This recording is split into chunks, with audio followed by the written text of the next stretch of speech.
Bonjour à tous et à toutes. Méditer au quotidien du vénérable Enepola Gunaratana, chapitre 3.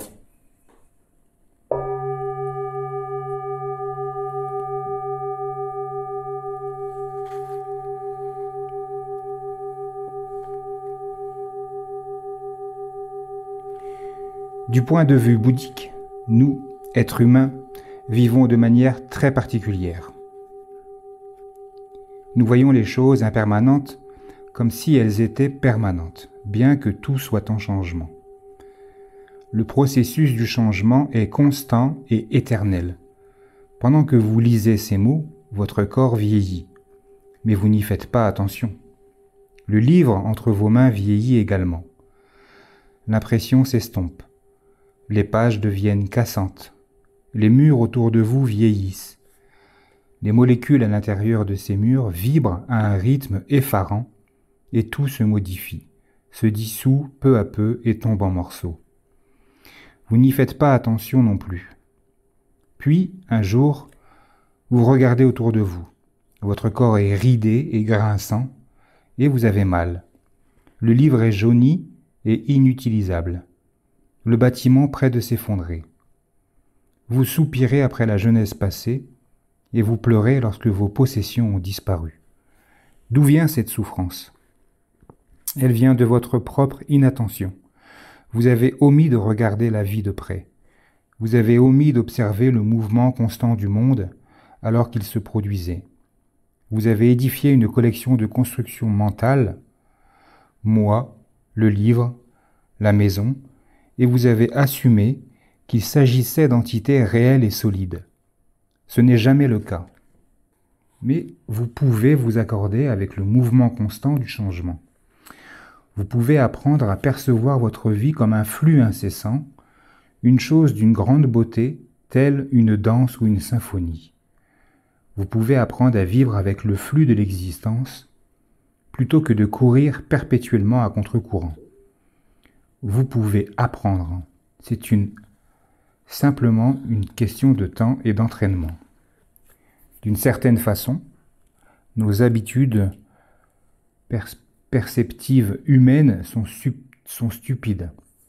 Nous débranchons 99% des stimulations sensorielles que nous recevons et solidifions le reste sous forme d'objets mentaux. Ensuite, nous réagissons à ces objets mentaux de manière programmée et habituelle. Un exemple. Vous êtes assis, seul dans la tranquillité d'une nuit paisible. Dans le lointain, un chien aboie. La perception en elle-même est indescriptiblement belle si vous vous donnez la peine de l'examiner.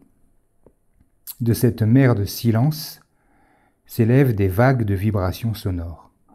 Vous commencez à entendre leur tissu vibratoire complexe et dans le système nerveux, elles se transforment en scintillante stimulation électrique. Le processus est en lui-même beau et profondément satisfaisant. Mais nous autres, êtres humains, tendons à complètement l'ignorer.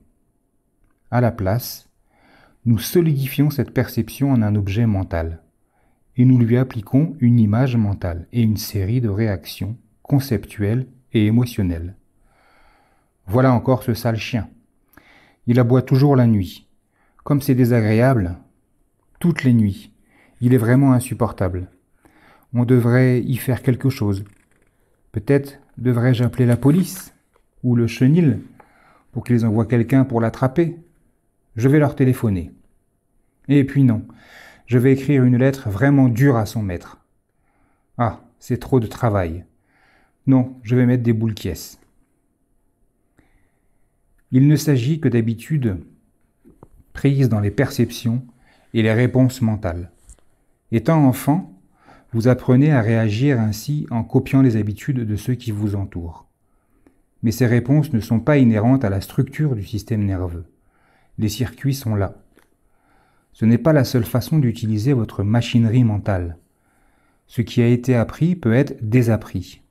Le premier pas est de vous rendre compte de ce que vous faites au moment où vous le faites, de prendre du recul et d'observer tranquillement. Dans la perspective bouddhique, nous autres humains avons une vision à l'envers de la vie. Nous regardons ce qui est en vérité la cause de la souffrance et nous la voyons comme du bonheur. La cause de la souffrance est ce syndrome désir-aversion dont nous avons parlé plus haut. Une perception surgit. Cela peut être n'importe quoi. Une jolie fille, un beau garçon, un hors-bord, un bandit avec un revolver, un camion fonçant sur nous, n'importe quoi. Quel que soit l'objet, la seconde d'après, nous réagissons au stimulus avec une émotion. Prenez l'inquiétude. Nous sommes très inquiets. C'est l'inquiétude elle-même qui est le problème. L'inquiétude est un processus. Il possède des stades. Ce n'est pas seulement un état d'être, mais un mécanisme. Ce qu'il faut, c'est regarder au tout début pour voir les étapes initiales avant que la vapeur ne soit montée. Le premier maillon de la chaîne de l'inquiétude est la réaction, attachement, rejet. Aussitôt qu'un phénomène surgit dans le mental, nous essayons mentalement de le retenir ou de le repousser. Cela met en route la réaction de l'inquiétude.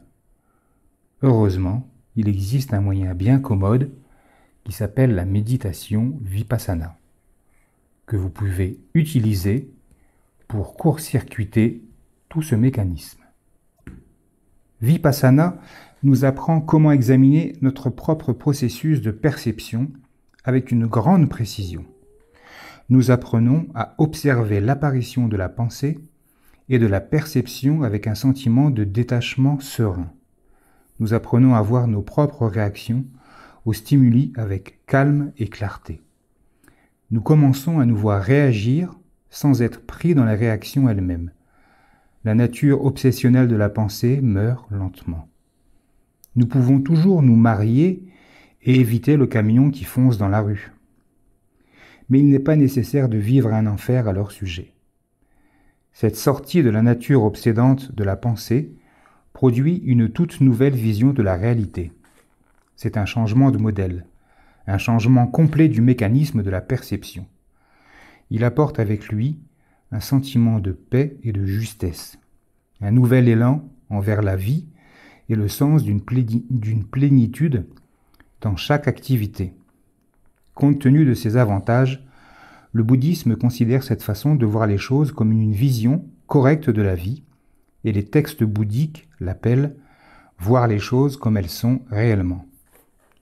La méditation vipassana est un apprentissage qui nous ouvre graduellement à cette nouvelle vision de la réalité telle qu'elle est vraiment. Et cette réalité comporte une vue nouvelle sur cet aspect central de la réalité, moi.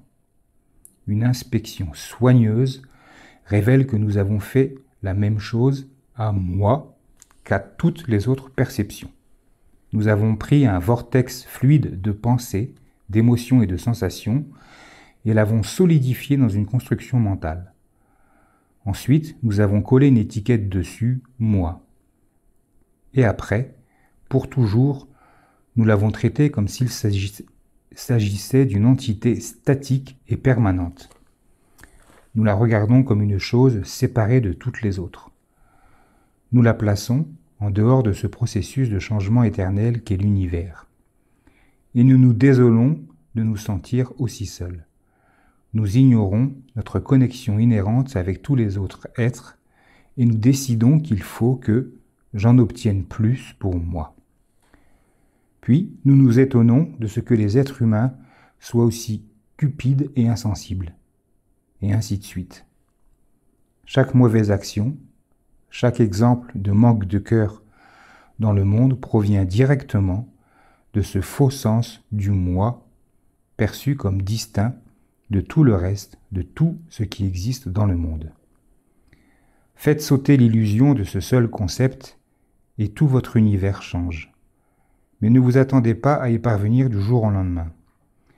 Vous passez votre vie entière à le construire, à le renforcer avec chaque pensée, chaque mot et chaque action au cours des années. Il ne va pas s'évaporer instantanément. Mais il passera si vous y consacrez suffisamment de temps et d'attention. La méditation vipassana est un procédé par lequel il est dissous. Peu à peu, vous l'effritez simplement en l'observant. Le concept « je » est un processus. C'est quelque chose que nous faisons. Avec Vipassana, nous apprenons à voir ce que nous faisons pendant que nous le faisons et comment nous nous y prenons. Alors le « je » bouge et s'estompe, comme un nuage passant à travers un ciel bleu. Nous nous trouvons dans un état où nous pouvons le faire jouer ou non, en fonction de ce qui paraît approprié à la situation. L'obligation est partie. Nous avons le choix. Naturellement, il s'agit là d'intuitions profondes. Chacune a des conséquences majeures sur l'une des questions fondamentales de l'existence humaine. Elles ne se produisent pas rapidement, ni sans effort considérable. Mais la récompense est grande. Elle mène à une transformation totale de la vie. Ensuite, chaque seconde de l'existence est changée. Le méditant qui poursuit jusqu'au bout réalise une parfaite santé mentale, un pur amour pour tout ce qui vit et une complète cessation de la souffrance. Ce n'est pas un mince but, mais vous n'avez pas besoin d'aller au bout pour moissonner des bénéfices. Ils commencent immédiatement et s'accumulent au cours des années. Plus vous passez d'heures en méditation, plus grande est votre capacité d'observer calmement chaque impulsion et intention, chaque pensée et émotion, juste au moment où elles se produisent dans le mental. Votre progrès vers la libération se mesure en nombre d'heures de coussin. Et vous pouvez vous arrêter à n'importe quel moment, si vous en avez assez. Il n'y a aucun bâton qui vous menace derrière la tête, sauf votre propre désir de voir la véritable qualité de la vie, de valoriser votre propre existence et celle des autres. La méditation est expérimentale, de manière inhérente. Elle n'est pas théorique. Dans la pratique de la méditation, vous devenez sensible à l'expérience véritable de la vie et vous sentez comment sont les choses. Vous ne passez pas votre temps à développer des pensées subtiles et esthétiques sur la vie. Vous vivez. Vipassana, plus que quoi que ce soit d'autre, consiste à apprendre à vivre.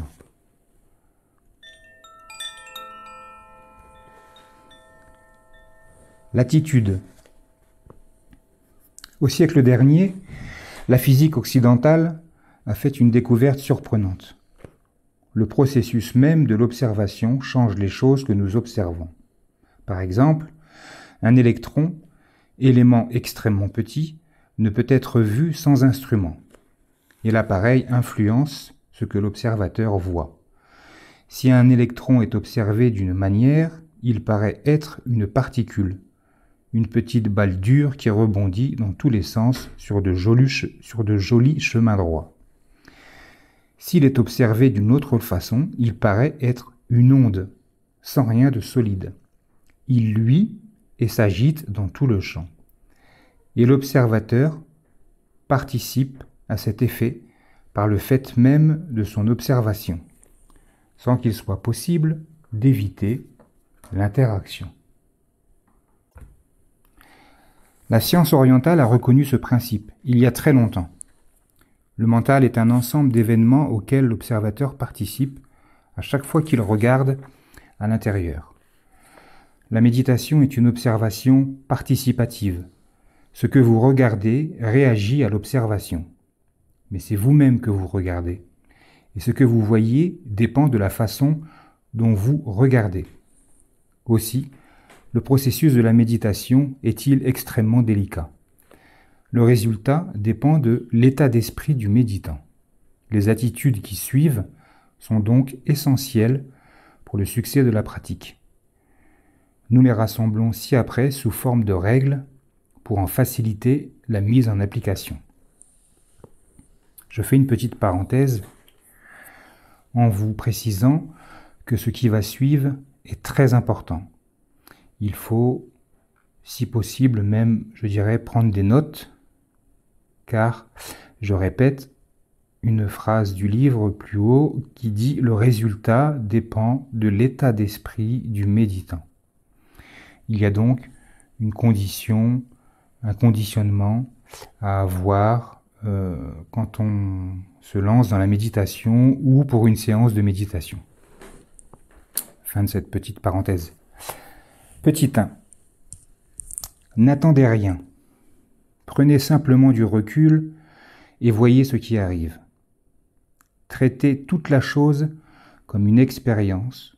Prenez un intérêt actif dans le test lui-même.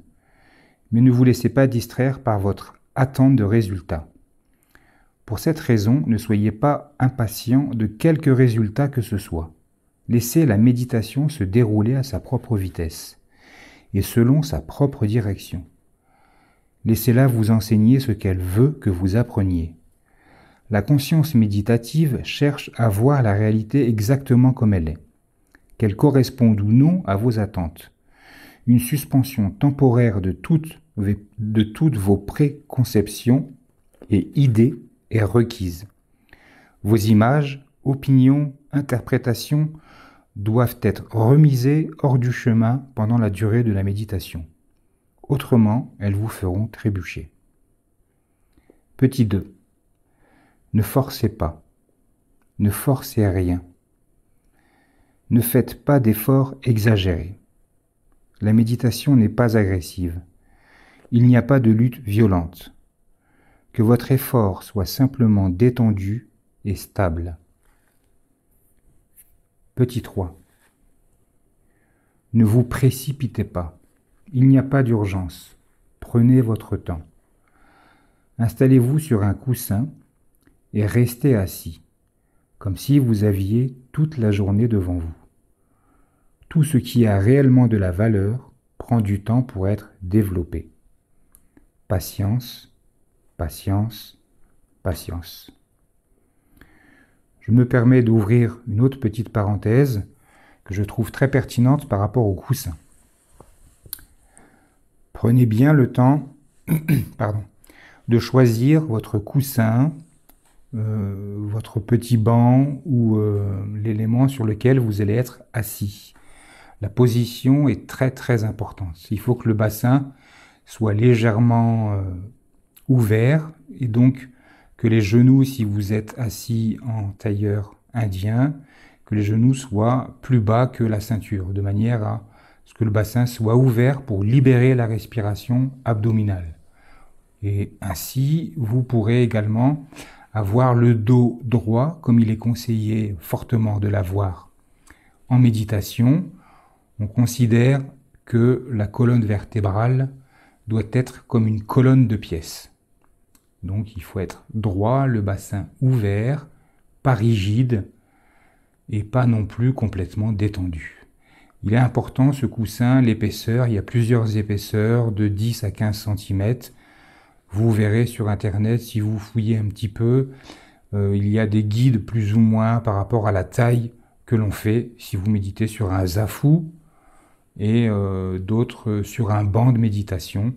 Donc veillez à bien choisir cet objet de méditation qui va vous aider grandement dans les étapes de la méditation au niveau de la douleur physique et de la posture. Voilà, fin de cette petite parenthèse sur le zafu. Petit 4. Ne vous attachez à rien et ne rejetez rien. Laissez venir ce qui vient et accommodez-vous quoi qu'il en soit. Si de bonnes images mentales apparaissent, c'est bien. Si de mauvaises images apparaissent, c'est bien aussi. Considérez le tout comme égal et soyez à l'aise avec ce qui arrive, quoi que ce soit. Ne luttez pas avec ce que vous expérimentez. Observez simplement avec attention. Petit 5. Lâchez prise. Apprenez à flotter avec tous les changements qui se produisent. Assouplissez-vous et relaxez-vous. Petit 6. Acceptez tout ce qui apparaît. Acceptez vos émotions, y compris celles que vous ne souhaiteriez ne pas avoir. Acceptez vos expériences, même celles que vous détestez. Ne vous condamnez pas pour avoir des défauts humains et des faiblesses. Apprenez à voir tous les phénomènes comme étant parfaitement naturels et compréhensibles. Essayez d'exercer une acceptation désintéressée à tout moment et au regard de tout ce dont vous faites l'expérience. Petit 7. Soyez gentil avec vous-même. Soyez bon pour vous. Vous pouvez être imparfait, mais vous êtes tout ce que vous avez pour travailler. Le processus pour devenir qui vous serez commence d'abord par la totale acceptation de qui vous êtes. Petit 8. Examinez-vous. Questionnez tout. Ne prenez rien pour argent comptant. Ne croyez pas quelque chose parce que cela paraît sage et pieux ou parce qu'un saint homme l'a dit. Voyez par vous-même. Cela ne signifie pas que vous deviez être imprudent, cynique ou irrévérencieux. Cela veut dire que vous devez être empirique. Soumettez toutes les propositions au test réel de votre propre expérience et laissez le résultat vous guider vers la réalité. La méditation de la vision intérieure se développe à partir d'un besoin intérieur de s'éveiller à ce qui est réel et d'obtenir une vision libératrice dans la structure véritable de l'existence. La pratique entière dépend de ce désir d'être éveillé à la vérité. Sans lui, la pratique est superficielle. Petit 9. Regardez tous les problèmes comme des défis. Considérez ce qui paraît négatif comme un moyen d'apprendre et de grandir. Ne fuyez pas, ne vous condamnez pas. N'enterrez pas non plus votre fardeau dans un saint silence. Vous avez un problème? Très bien, c'est du grain en plus pour le moulin. Réjouissez-vous, plongez et observez. Petit 10. Ne cogitez pas. Vous n'avez pas besoin de tout calculer. La pensée discursive ne vous sortira pas du piège. Dans la méditation, le mental est purifié naturellement par l'attention pure, sans mots. Les délibérations habituelles ne sont pas nécessaires pour éliminer ce qui vous tient enchaîné. Seule une claire perception non conceptuelle de ce qu'elles sont et de la manière dont elles fonctionnent est requise et suffisante pour les dissoudre. Concepts et raisonnements sont simplement des entraves sur le chemin. Ne pensez pas, voyez. Enfin, petit 11, ne vous attardez pas sur les différences. Des différences existent entre les gens, mais s'y attarder est dangereux, à moins d'être manié avec précaution. Cette attitude mène directement à l'égotisme. La pensée humaine ordinaire est pleine de cupidité, de jalousie et d'orgueil. Un homme en voyant un autre peut immédiatement penser « il est plus séduisant que moi ». Et le résultat est aussitôt l'envie ou la honte. Une femme en voyant une autre peut immédiatement dire « je suis plus jolie qu'elle ». Résultat instantané, l'orgueil. Ce type de comparaison constitue une habitude mentale qui mène directement à un ressentiment d'un type ou d'un autre, convoitise, envie, orgueil, jalousie, aversion, animosité. C'est une attitude malhabile que nous adoptons constamment. Nous comparons notre apparence à celle des autres, nos succès, nos accomplissements, notre richesse, notre possession, notre QI, et tout cela mène au même endroit, désunion, barrière entre les êtres et rancune. Le travail du méditant consiste à supprimer cette habitude en l'examinant à fond, puis à la remplacer par une autre. Plutôt que de remarquer les différences entre soi et les autres, le méditant s'éduque à percevoir les similitudes. Il centre son attention sur les facteurs universels en toute vie, sur ce qui le rapproche des autres. Ainsi, ces comparaisons, si tant est qu'il en effectue, le conduisent-elles à un sentiment de parenté plutôt que de séparation. La respiration est un processus universel. Tous les vertébrés respirent essentiellement de la même manière. Toutes les créatures vivantes échangent des gaz avec leur environnement d'une manière ou d'une autre. C'est une des raisons pour laquelle la respiration est choisie comme objet central de méditation.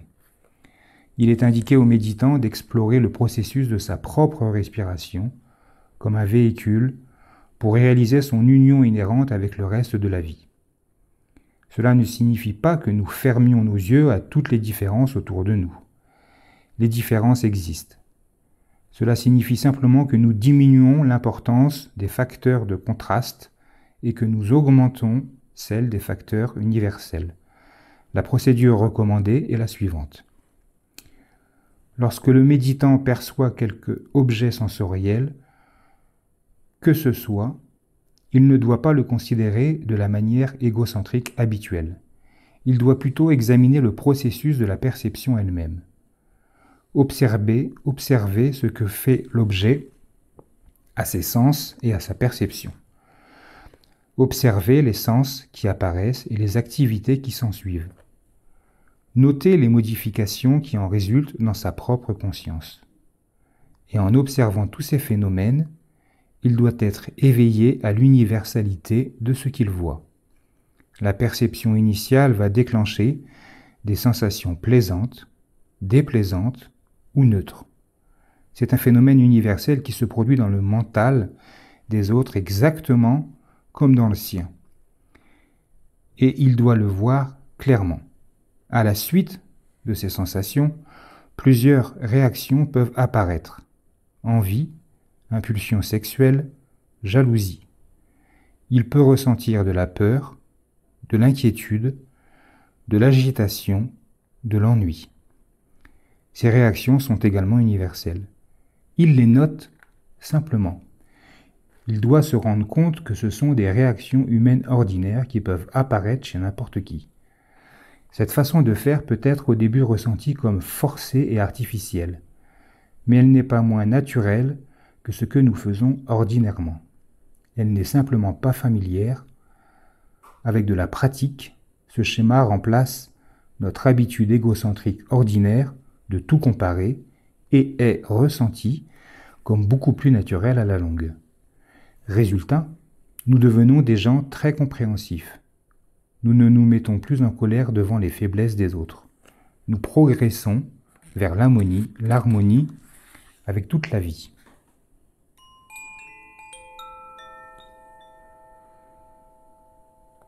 La pratique. Bien qu'il existe de nombreux sujets de méditation, nous recommandons fortement que vous commenciez par concentrer votre attention totale, sans division, sur votre respiration pour obtenir un certain degré de concentration de surface. Souvenez-vous que vous n'êtes pas en train de pratiquer une technique d'absorption profonde ou de concentration pure. Vous pratiquez l'attention, pour laquelle vous avez simplement besoin d'un certain degré de concentration de surface. Vous voulez cultiver l'attention, culminant dans la vision intérieure et la sagesse pour comprendre la vérité telle qu'elle est. Vous voulez connaître le fonctionnement de votre complexe physico-mental exactement tel qu'il est. Vous voulez vous débarrasser de toute contrariété psychologique pour rendre votre vie paisible et heureuse. Le mental ne peut pas être purifié sans voir les choses telles qu'elles sont réellement. Voir les choses telles qu'elles sont réellement est une phrase lourdement chargée de sens et très ambiguë. Bien des débutants se demandent ce que nous voulons dire, car tous ceux qui ont une bonne vue pensent voir les objets tels qu'ils sont. Quand nous utilisons cette phrase en relation avec la vision intérieure acquise par notre méditation, ce que nous voulons dire n'est pas voir les choses superficiellement avec nos yeux habituels, mais les voir avec sagesse, telles qu'elles sont en elles-mêmes. Voir avec sagesse signifie voir les choses dans le cadre de notre complexe physico-mental, sans préjugés, ni prévention provenant de notre convoitise, de notre aversion et de nos illusions. Ordinairement, lorsque nous observons les opérations du complexe physico-mental, nous avons tendance à cacher ou à ignorer ce qui nous déplaît et à nous cramponner à ce qui nous est agréable, car nous sommes influencés par nos désirs, nos ressentiments et nos illusions. Notre ego, notre moi, nos opinions interfèrent et colorent notre jugement. En observant attentivement nos sensations corporelles, nous ne devons pas les confondre avec les formations mentales, car la sensation corporelle peut apparaître sans relation avec elle. Par exemple, nous sommes confortablement assis. Après un moment, une sensation inconfortable apparaît dans le dos ou les jambes. Immédiatement, le mental perçoit cet inconfort et forme de nombreuses pensées autour de la sensation. À ce moment, sans confondre la sensation et les formations mentales, il faut isoler la sensation en tant que sensation et l'observer attentivement. La sensation est l'un des 7 facteurs mentaux universels. Les 6 autres sont le contact, la perception, les formations mentales, la concentration, la force vitale et la conscience. À un autre moment peut se produire une émotion telle que le ressentiment, la peur ou le désir. Nous devrons alors l'observer exactement telle qu'elle est, sans chercher à la confondre avec quoi que ce soit d'autre. Quand nous en confondons une unique ensemble, forme corporelle, sensation, perception, formation mentale et conscience, et que nous essayons d'observer le tout en tant que ressenti, nous aboutissons à la confusion, car nous ne sommes pas capables de voir la source de la sensation et de l'émotion. Et si nous nous arrêtons à la sensation ou à l'émotion seule, en ignorant les autres facteurs, notre réalisation de la vérité devient très difficile. Notre but est de développer la perception directe de l'impermanence pour vaincre notre ressentiment. C'est la connaissance profonde de la souffrance qui permet de surmonter l'avidité, cause elle-même de la souffrance. Et la réalisation de l'absence d'ego surmonte l'ignorance résultant de la notion de soi. Pour y parvenir, il faut d'abord voir séparément le mental et le corps. Après les avoir compris séparément, il faut voir leur essentielle interconnexion. À mesure que s'aiguise la vision directe, nous devenons de plus en plus conscients du fait que tous les niveaux travaillent ensemble. Aucun ne peut exister sans les autres. Il devient alors possible de voir le sens réel de la métaphore de l'aveugle qui possède un corps en bonne santé, capable de marcher, et de l'invalide qui a de très bons yeux pour voir. Aucun d'eux ne peut grand-chose à lui seul. Mais lorsque l'invalide grimpe sur les épaules de l'aveugle, ensemble ils deviennent capables de voyager et d'atteindre leur but.